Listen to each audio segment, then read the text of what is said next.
A decadência cultural também está ligado com a decadência da linguagem. Oliver Talk. Bem-vindo ao seu podcast de hoje. Enjoy! Seja bem-vindo ao podcast Oliver Talk. Eu sou o Oliver e hoje nós iremos falar sobre os aspectos da decadência cultural, porque ela ocorre e como ela ocorreu. Correto? Antes, não se esqueça de assinar o podcast no Spotify, Deezer, SoundCloud, no Google Podcast ou no seu aplicativo de podcast favorito. E se estiver escutando no YouTube, assina o canal e aperte o sininho. O assunto de hoje ele é extremamente interessante porque é o seguinte, ele também não deixa de ser um apanhado dos podcasts que nós já tivemos aqui, tanto falando sobre autores como Gregory Wolfe, Roger Scruton, o André falando do Eric Voegelin e mais alguns autores. E eu também quero apresentar mais um autor para vocês, que é o Todorov, autor do livro A Literatura em Perigo, certo? Todos esses autores, incluindo Olavo de Carvalho e Rodrigo Gurgel, eles apresentam a decadência cultural em vários aspectos. Mas eu acredito, por observação, que todos eles concordam que a decadência cultural, ela também ocorre por meio da decadência da linguagem, né? Todos falam sobre o problema da decadência da linguagem e é sobre isso que nós iremos discorrer. Como que funciona, como que acontece e por aí vai. É muito interessante que nós vivemos numa época que provavelmente a maioria das pessoas estão alfabetizadas. Não é no sentido de que a maioria das pessoas estão indo nas escolas, não é? Comparado ao mundo antigo, não é? Ou há 100, 200 anos atrás, a maioria nem terminava o ensino médio, muito menos universidade, correto? Então, é uma questão que nós temos que levantar aqui que eu acho importante. Por que antigamente nós vivíamos um auge cultural, não é? Com grandes autores surgindo aí, como Machado de Assis, Lima Barreto, entre outros. E ao mesmo tempo que vivemos uma época em que está todo mundo alfabetizado, nós aparentemente vivemos uma decadência cultural. Não deveria ser ao contrário, não é? Aparentemente parece uma contradição, mas não é. Né? Vamos explicar então o que acontece, né? A decadência cultural, nesse aspecto que eu quero apresentar para vocês, existem vários aspectos, mas somente nesse aspecto ligado à linguagem, está relacionada com os agentes do debate público, não é? Como assim? As pessoas, os intelectuais, os humanistas, pensadores que participam dentro num grande universo do debate das ideias, né? E essas pessoas elas se encontram em revistas, jornais, universidades, escolas, até igrejas também a gente pode incluir nesse aspecto, né? Porque são as pessoas que querem criar a arte, desenvolver a arte e ser críticos da arte, né? A arte isso inclui filmes, música, artes plásticas, literatura e por aí vai, né? Então, essas pessoas que participam dentro desse debate cultural, ao mesmo tempo elas definem o que é arte, criticam aquilo que está certo ou aquilo que está errado e produzem arte, né? Veja bem, não estou falando que quem não participa, quem está na cultura popular, não faz arte e etc e tal. Não, eu estou apenas fazendo um recorte, para ser um pouco mais preciso, até que eu quero que esse podcast ele seja um pouco breve, porque estou com a garganta inflamada e quanto mais falo, mais a garganta dói, né? Até peço desculpa pela brevidade aqui do nosso assunto, correto? Então, o que acontecia, né? Antigamente a diferença de agora, né? Antigamente nós tínhamos pessoas preparadas na linguagem para entender o significado das palavras nas suas mais diversas situações. E hoje é um pouco diferente. As pessoas elas usam as palavras sem saber o seu significado ou contexto. Esse é o ponto, né? Um exemplo claro que nós podemos ver nesse mundo do debate público, etc., nós aqui, a gente que acompanha um pouco notícia, a gente percebe intelectuais, professores universitários, colunistas de jornais, eles usam a palavra nazismo, fascismo, racismo, para pessoas que não são. Justamente só para tentar vencer o debate público ou não voltar no sujeito e tal, né? Então, a pessoa vai lá, não gosta de você, você é um nazista. Mas, pô, eu não concordo com a teoria ariana, eu não sou racialista, né? Eu nem quero colocar judeus no campo de concentração, etc. Não interessa, você é nazista. Então, são pessoas que se propõem a estar no debate público e elas cometem esse tipo de engodo, não é? Como disse o Flávio Morgenstern, o sujeito ele tira o significado original da palavra e coloca um significante, ou seja, qualquer coisa é nazismo, fascismo e por aí vai. E isso é muito interessante porque vai ir diretamente na maneira como nós interpretamos o mundo e a realidade, não é? A teoria das ideias e por aí vai, né? Eu quero dar um exemplo.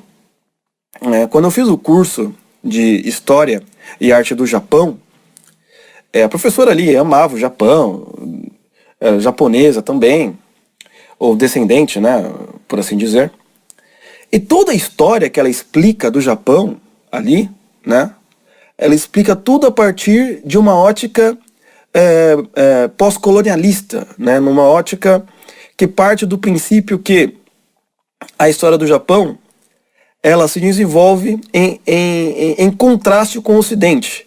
Ou seja, enquanto o Japão quer se desenvolver, está lá o homem branco, hétero, cristão, tentando acabar com o Japão. Aí sempre fica nessa briga, né? Não, o Japão quer se manter japonês, mas você tem os ingleses que vão para o Japão, não sei o que, e sempre fica, né, nessa dialética, por assim dizer.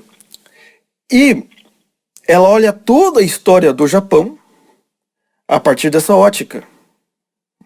Isso quando ela não inclui teorias feministas no Japão feudal, né? Então, assim, eu quero entender a relação do homem japonês com a mulher japonesa do Japão feudal a partir de uma tese que surge em 1900 e pouco. Isso é interessante, por quê? Porque ela quer entender a alma japonesa e a história do Japão a partir de teorias europeias, não é? A teoria marxista, né? É um homem alemão. Isso é muito engraçado, porque ao mesmo tempo que ela critica o homem branco alemão, o homem branco europeu querendo tirar as raízes japonesas, ela interpreta toda a história do Japão a partir de teorias europeias. Veja, qual que é a questão aí? Não é um problema você querer interpretar a realidade a partir de teorias de homens de outros países, né? Longe de mim disso, né? De criar uma teoria nacionalista e etc. O problema está no seguinte: as pessoas não conseguem reconhecer que aquela teoria, aquela ideologia já faz parte da personalidade dela. Ela não consegue reconhecer isso. Então, o que acontece? Uma pessoa que está nessa condição em que uma teoria ou uma ideologia já tomou posse, né? Foi a ideologia que tomou posse dela, não ela que tomou posse da ideologia. Ela interpreta toda a realidade a partir disso. E qual que é o ponto aí? Ela não consegue, ou pessoas assim não conseguem reconhecer que ela interpreta, que essas pessoas interpretam toda a realidade a partir disso. Esse é um ponto muito interessante. Então, as pessoas que fazem parte do debate público, não é? Elas têm isso dentro delas. Elas interpretam a realidade dessa maneira, como se a ideologia ou teoria X já fizesse de tal maneira parte do seu caráter que ela não consegue perceber e interpreta tudo assim. Aí você vai lá e fala com a pessoa, não, peraí, você está interpretando, não, é assim mesmo, e não sei o quê, e não interessa. Diferente, né, dos intelectuais do passado, que conseguiam pelo menos perceber que para determinado ponto da história, para determinada situação, para determinada filosofia, eu quero usar teoria X, Y e etc. Esse é o ponto que muda tudo, não é? Então, assim, isso é um aspecto muito interessante, porque se nós percebemos, por exemplo, na história da Alemanha, quando...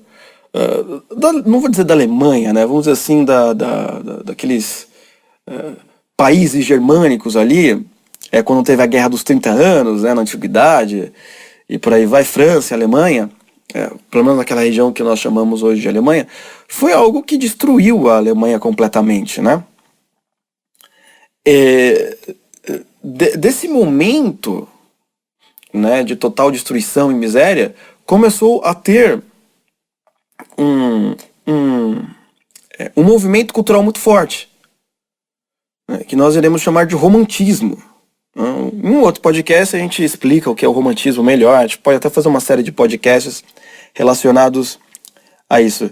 Então, esse é um ponto extremamente interessante, né? Então, a decadência da linguagem, né, faz com que essas pessoas, elas não realmente não queiram fazer arte, ou melhor, se faz, tudo está relacionado a essa maneira como elas interpretam o mundo. Ela não consegue se desligar daquilo. Então, por exemplo, essa era a ideia do Escola Sem Partido, que era de você incluir outras ideias e não ficar somente com uma ideia, como acontece hoje em dia nas escolas, não é? Então, isso é muito importante para o aluno desenvolver outras maneiras de pensar e não ficar somente, né, naquela única ideologia que ele toma para si e faz parte do caráter dele e não consegue fazer mais distinção. Então eu quero que vocês ouçam um testemunho de um rapaz, o Benete, ele mandou aqui pra gente. Enfim, todos esses problemas de ideologia, né, relacionada à arte, ele acabou perdendo bastante coisa, para você ver como que acontece. Ouça aí. Vou tentar dar uma resumida aqui, porque a história é longa, né? Eu nem me lembro tudo que eu falei nos outros áudios, então eu vou recomeçar. Bom, meu nome é José Pedro. Um resumo breve, assim, eu sou da área de humanas completamente, sou formado em design gráfico, sou formado em design de interiores, desenho industrial, sou pós-graduado em gestão de design, ou seja, tô dentro desse buraco aí chamado humanas. Sempre atuei na área, assim, pelo menos acho que já vai por uns 18 anos que eu atuo na área, e durante o meu período de estudos ganhei alguns prêmios bem reconhecidos pelo mercado. Com isso fui me infiltrando aí no meio dessa galera que eu nunca compactuei, né? Já tive altas discussões, assim, desde da minha adolescência e levei isso para a vida adulta. Nunca concordei com o progressismo, sempre tive altas discussões com amigos, professores e tal. Mas como isso era um assunto meio morto, né? Sempre me achavam meio maluco, né, cara? Sempre me chamavam de anárquico, coisa que eu não entendia muito bem, né? Eles tiravam essas expressões, mas meio que me aceitavam no meio ali como se eu fosse um revoltado, né? Pois bem, cara, nesse período, assim, eu mantive um estúdio de artes visuais, né? Desde 2004, comecei com um estúdio de artes visuais. Nesse estúdio eu trabalhava com ilustração, decoração de interiores, pintura interior, pintura exterior e trabalhei com muita gente aí no mercado, não só arquitetos, mas empresários famosos que estão aí até hoje, alguns artistas que são incensados aí pela esquerda. Conheço todos, a grande maioria desses artistas de rua, trabalhei com alguns, fiz projeto com alguns. Como eu te falei aí, durante um período tive dentro dessa galerinha do Dimenstein aí, aqui da Vila Madalena, um pessoal mais antigo do grafite. Bom, acho que não vou falar nomes não, mas se vocês quiserem depois a gente conversa melhor sobre isso. Nesse período eu estava totalmente imerso assim no meio deles e a gente acabou fazendo muita coisa até legal. Porém, eu comecei a me tocar do jogo depois de um tempo, né? Quando eu via que nunca você trabalhava diretamente com a pessoa, você sempre tinha que passar por alguma ONG, e essa ONG era da esposa de tal pessoa, ou essa ONG era do primo de tal pessoa, ou do filho de tal pessoa, e sempre tinha que passar por algum lugar para chegar no projeto final, né? Isso no governo, na prefeitura da Marta era muito, muito, muito claro. Depois a gente passou, o governo do Haddad foi o escárnio, assim. Foi justamente esse período que eu acabei meio que me afastando de todo mundo, porque eu vi que tinha alguma coisa muito errada no meio, né? Paralelo a esse meu projeto de artes, eu sempre trabalhei na indústria como designer de móveis, né? Essa é a minha profissão mesmo, é a minha carteira assinada e tal. Mas sempre segui paralelo. Chegou um período que eu tive que optar, porque era muito trabalho dos dois lados, e acabei ficando mais com o meu estúdio do que com o meu trabalho técnico mesmo, assim, isso para 2008, 2009, 2010. Passado todo esse período, em 2015, eu tive uma ruptura no meu emprego, numa empresa que eu estava há 8 anos, uma multinacional, desenhando como designer responsável da indústria. E foi o momento que eu decidi colocar em prática o meu estúdio mesmo, só tocar o meu estúdio, porque até um ano anterior, até 2014, eu tinha agenda praticamente do ano fechada, né?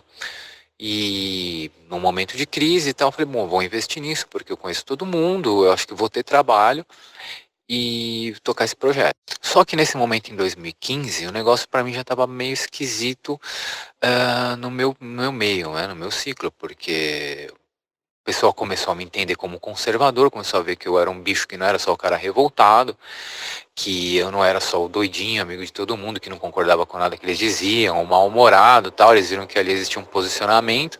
E esse posicionamento foi me afastando das pessoas. De 2013 a 2015, assim, minha vida foi meio que um inferno, com essa gente me acusando de tudo, amigos meus se afastando de mim, amigas minhas, que eu dava muito trabalho para as minhas amigas, porque eu sempre acreditei na sensibilidade feminina, principalmente para a criação e desenvolvimento e tal. Amigas minhas me taxaram como machista, como opressor, gente que eu dei emprego a vida inteira tal.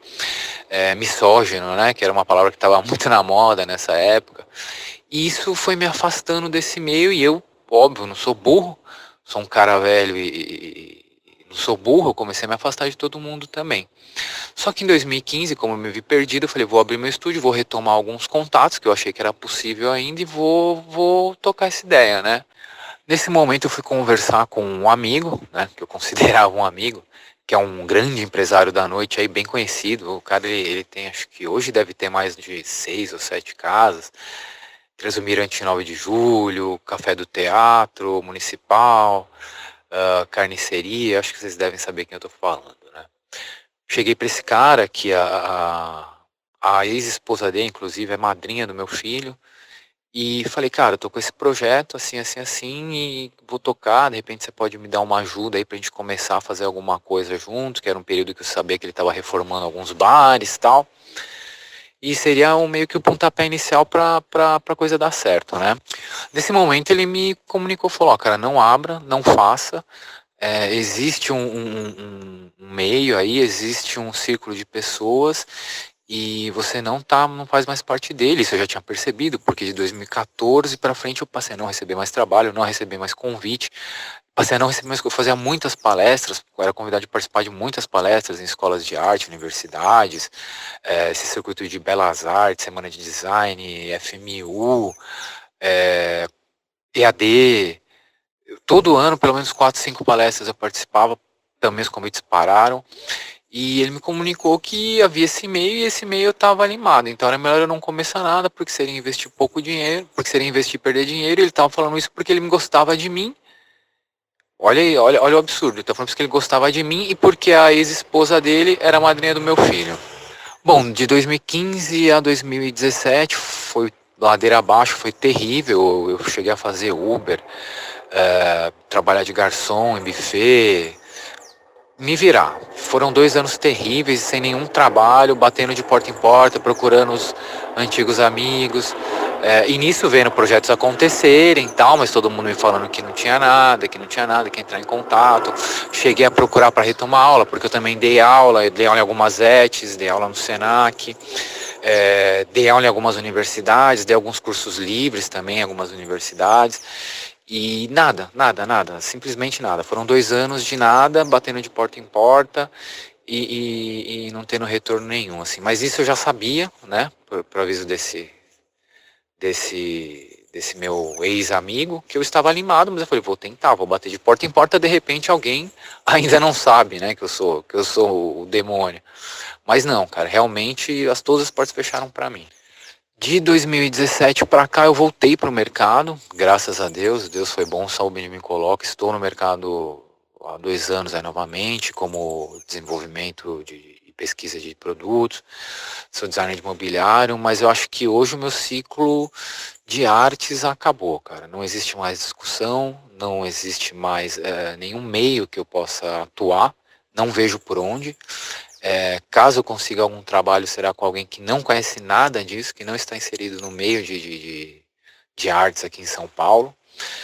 E entendo que para mim, acho que isso meio que acabou. Mas continuo atuando como designer e junto à indústria, né? Porque graças a Deus a indústria não tem tanta afetação assim, embora eu trabalhe diretamente com muitos arquitetos e isso também é um meio muito afetado, né? Mas aí eu consigo preservar a minha imagem e atuar nesse meio só como um técnico, só como um designer de produto, né? Que é o que tá me mantendo e acho que é o que vai me manter nos próximos anos. Mas basicamente é isso, cara. Admiro aí muito o trampo de vocês e eu acho que a gente tem que passar a discutir arte no dia a dia, que eu te falei, arte no boteco, discutir arte cotidiana, sentar e conversar sobre arte. A gente fica muito preso a um passado distante, que acaba sendo enfadonho para quem não conhece, que acaba sendo chato para quem é mais novo e ouve a gente conversando. É o que eu sempre falo com os amigos, assim, para quem é conservador parece que a arte pop não existiu, sabe? Parece que a gente limou uma parte da história que foi muito importante pro que está acontecendo hoje, a gente simplesmente ignora, deixa isso de lado, não discute, se exclui. A gente se excluiu do campo cultural, isso por culpa nossa, assim. E apoio totalmente o que vocês estão fazendo, a gente tem que discutir isso, a gente tem que voltar para esse jogo aí. Contem comigo no que precisar. Se vocês precisarem de nomes, algum material, posso mandar também, para vocês entenderem um pouco mais o que eu estou falando, quem eu sou. Mas por enquanto é isso, cara. Parabéns para vocês aí, meu. Gosto muito, muito. Valeu, gente. Então, perceba o testemunho que o nosso amigo acabou de dar aqui. Ele é de humanas, entrou no mundo das artes e foi totalmente excluído. Por quê? Porque a esquerda tomou tudo. A hegemonia de pensamento. Tomou todas as vagas, todos os postos, colocaram gente deles em todos os lugares. E excluíram todos que pensam diferente.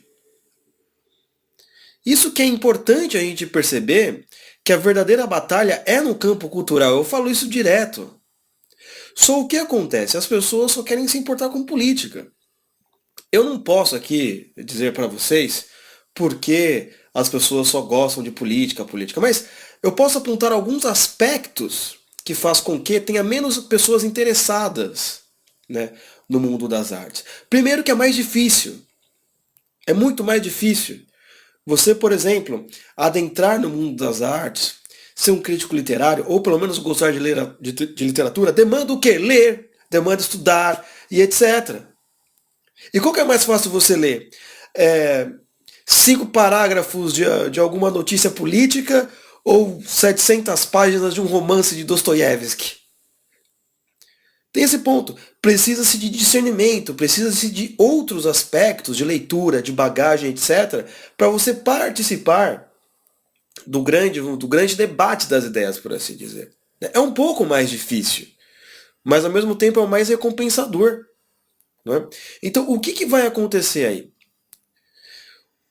Você não vai ter pessoas de direita, ou nem sendo de direita, pessoas que, olhem a arte pelo aquilo que ela é.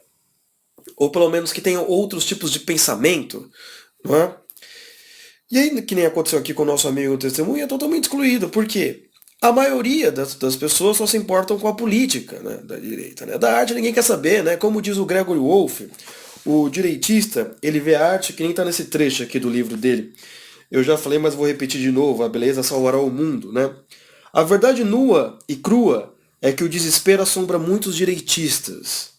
Quando os conservadores se voltam para a arte e a literatura, geralmente olham para os clássicos enfiados em museus ou atrás de capas marmorizadas, né? Então ele acha que não, legal, tal povo, tal arte, teatro, um negócio interessante e tal, mas é coisa do passado, tem que falar, não, legal, meu filho um dia vai ler, etc., mas ele mesmo não vai fazer nada. Isso que é muito importante a gente perceber. Os conservadores brasileiros também têm a mesma coisa. Eles olham a cultura, né, como um museu, né, e como se a cultura fosse livros, os livros aí ficam lá no sótão, escondido, né, e ele nunca vai visitar o museu. Esse é um ponto muito interessante. Aí o que acontece é a esquerda domina tudo. Né, e o que a direita ela quer fazer, em alguns aspectos, né, é sempre agir. Né? Sempre ir para frente, sem um pensamento reflexivo muitas vezes. E o Gregory Wolfe, ele vai dizer que nós temos que tomar cuidado, porque a direita, ela às vezes tem um pensamento marxista e não sabe. Né? Então, o que ele está querendo dizer com isso? É o sujeito que quer agir já para mudar o mundo. É o direitista com o imaginário marxista. Sem cultura nenhuma, ele já quer lá e fazer tudo, meu amigo. Não é? Aí fica difícil. Isso é muito legal para a gente perceber que o Eric Voegelin, ele vai falar conforme o podcast que o André fez, que antes da Alemanha sucumbir ao nazismo, né, o Eric Voegelin já tinha percebido isso por causa da literatura que ele estava lendo na época. Né? Percebeu, olha, tudo que vai acontecer na política está na literatura. Ele já percebeu que a linguagem, a maneira como a Alemanha estava se formando ali naquela época, como as pessoas estavam interpretando a realidade, não, a culpa dos judeus, não sei o que, vai acontecer alguma tragédia aqui. E é interessante, porque é sempre quando ocorre a decadência da linguagem, ou está ocorrendo a decadência da linguagem, pode ser, presta atenção, pode ser o primeiro fenômeno de algo trágico que pode acontecer no futuro, certo? Mas então, indo em frente aqui ao que interessa, o nosso autor, por exemplo, Todorov, ele tem um livro chamado A Literatura em Perigo, um livro muito bom e interessante, que ele vai mostrar vários aspectos pelos quais a literatura está em perigo. Mas eu acredito que aqueles aspectos que o Todorov mostra também dá para ser aplicado em vários campos da arte. Né? E eu vou falar apenas de um. Né? Vou falar apenas de um, que ele chama de solipsismo. Né? O solipsismo é uma ideia de que só existe o eu e as suas sensações. Né? Então, o que acontece aí? O artista em si, ou aquele que quer trabalhar com arte, com coisas culturais, etc., ele acha que toda arte tem que ser uma representação direta daquele mundinho interior dele. Né? Tem que ser a sua própria imagem e semelhança. Né? E aí você pode falar assim, mas de certa forma é assim. De certa forma, mas tem que ir além disso, porque quando é somente o eu e as suas sensações, tudo vira egoísmo. Toda a arte é só para expressar os meus problemas pessoais. Né? E muitas vezes, as pessoas elas não estão nem aí para os seus problemas pessoais. Né? Porque a realidade ela é muito maior do que as nossas sensações. Existe um problema muito grave, ou um problema que está relacionado a nós entender o próximo. Para nós entendermos alguém, o próximo, seja alguém que está passando por um problema, ou um autor que nós temos algum interesse, nós temos que ir além do nosso próprio ego. Nós temos que ir além do nosso próprio eu. E tentar entendê-lo. Isso, obviamente, vai partir da sua imaginação, ou a capacidade de você ter empatia, ou compreensão por aquilo que você quer entender ou pela pessoa que você está tentando se aproximar. Senão é basicamente impossível. Então toda a arte solipsista, por assim dizer, ela apenas quer demonstrar um aspecto egoísta do ser humano. Então, se o sujeito faz arte X, ninguém se importa, ele vai ficar nervoso com a sociedade. Ué, mas meu amigo, você não fez algo que as pessoas, a maioria das pessoas em toda época, em todo lugar apreciariam. Não, você só fez algo pra você. E você tá nervoso porque as pessoas não conseguem reconhecer aquilo que só os olhos da sua ilusão reconhece. Não é? Então, isso vai partir do seguinte aspecto também, né? Uma boa arte, normalmente, ela está relacionada com o fato de você saber qual o grande debate das ideias. Não é? O que seria o grande debate das ideias? É o quanto você conversou com Sócrates, com Aristóteles, com Dante, com Michelangelo, com Dostoiévski e tantos outros autores, né? Então você sempre está dialogando com essas grandes figuras, né? Porque eles existem até hoje, não é simplesmente por coincidência, é porque o que eles falam atinge todos os homens de todas as épocas e lugares, né? Está além deles. Então, quando você se propõe fazer algo dessa natureza, você também tem que tentar fazer com que, quando a pessoa olhe para o seu quadro, quando a pessoa olhe para a estátua que você criou, ou para a sua literatura, ela também possa reconhecer, nossa, isso que o cara fez também me afeta. Afeta a minha vida de alguma maneira, né? Porque a arte, ela tem que ser, de certa forma, uma realidade mediadora entre o mundo ficcional e a imaginação do leitor. Você tem que olhar para aquilo e na sua memória, não é, te lembrar algo, trazer algum sentimento bom, belo e verdadeiro. Mas o que está acontecendo é totalmente ao contrário, né? Eu quero dar um exemplo sobre decadência cultural, né? Isso é muito interessante. Por exemplo, algum de vocês já viram as obras do Niemeyer, né? Quem mora aqui em São Paulo, como eu, tem o MASP, né? Tem o MASP, Museu de Arte Moderna, ou quem mora em Brasília tem aquela aberração ali, né? Mas você veja bem, aqui o MASP, você olhando por fora, é apenas uma caixa de sapato gigante com vão, né? Depois você vai na internet, dá uma olhada, né? Quando você olha essa construção, você olha Brasília, o que te lembra? Talvez Brasília possa te lembrar raiva, né? Porque você quer bater naqueles políticos, né? Mas não é o caso agora. Mas você está no MASP, você olha para o MASP não te lembra nada. Absolutamente nada. E assim, pô, é uma arte, deveria ser uma obra arquitetônica, uma arte, pô, é um museu de arte moderna, mas você olha, é uma caixa de sapato gigante. Ok, falou. Será que o Niemeyer, ele fez de maneira proposital isso? Pô, museu e tal. É óbvio que ele fez de maneira proposital. Por quê? Toda arte que advém da ideologia comunista, ela é uma arte revolucionária, no sentido de tentar mudar a natureza ou a tradição das pessoas. Então, justamente quando você olha pro MASP, é para você não lembrar de nada mesmo. É para você não lembrar das suas raízes históricas. É para você não lembrar de quem você quem é o seu país, os grandes artistas do seu país. É para você não lembrar de nada. Justamente para você colocar uma outra história na cabeça do sujeito. Quer ver? Por exemplo, se você vai em alguma igreja feita por um grande artista, né? Sei lá, Aleijadinho, por exemplo, ou uma igreja bonita, sei lá, da sociedade. Quando você entra, não, às vezes de fora, o que já evoca na sua memória? A piedade, né? o artista que fez. Nossa, o artista que fez é brasileiro e não sei o quê.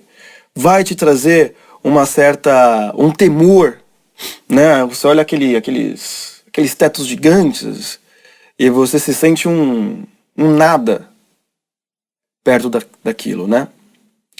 Então você vai sentir algo relacionado ao temor e o tremor. Esse aspecto. Além de evocar imagens na sua memória, histórias, tradições e etc. Vai lembrar quem você é, qual é o seu país, a quem você serve, a tradição cristã que você faz parte, e etc, etc, etc. Totalmente diferente, por exemplo, do Niemeyer. Ele não quer que realmente ele quer que você não lembre de nada.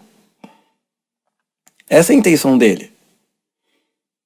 É a arte burocrática, né? A arte fria e suja, como diz o Roger Scruton naquele documentário A Beleza Salvará o Mundo, que vale a pena vocês também assistirem, né? Então, finalizando aqui o podcast, perceba que existem vários aspectos da decadência cultural que nós poderíamos discutir num podcast gigante aqui, né? Mas eu estou apresentando isso para vocês porque na leitura do livro do Gregory Wolfe, conforme o podcast anterior que eu fiz, os conservadores, eles muitas vezes eles reclamam que a decadência cultural começou em alguma época do ano, e por que está acontecendo, etc. E eu quero apresentar um desses aspectos para vocês, que é a decadência cultural, a decadência da linguagem,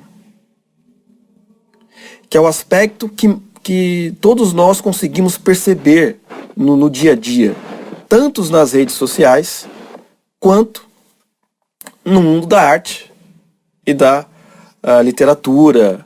Na sua universidade você consegue perceber isso, você consegue perceber como seus amigos ou colegas universitários usam esses termos ideológicos como se já fizesse parte da personalidade dele. E é uma coisa muito difícil de tirar, não é? Tudo bem que eu acho que a gente está avançando bastante, graças a Deus, né? Mas tem que ser feito um trabalho longo aí nesse aspecto, correto? Então, não se esqueça de entrar na loja Wake Up Imperium, do nosso querido Mr. Romanini. Lá ele tem roupa, adesivo, etc. Também, se você quiser que ele faça artes para o seu site, para o seu podcast, para o seu programa de YouTube, que ele faz aqui pra gente, não deixa de entrar em contato com ele, ou entre em contato comigo, que eu passo o endereço dele para vocês.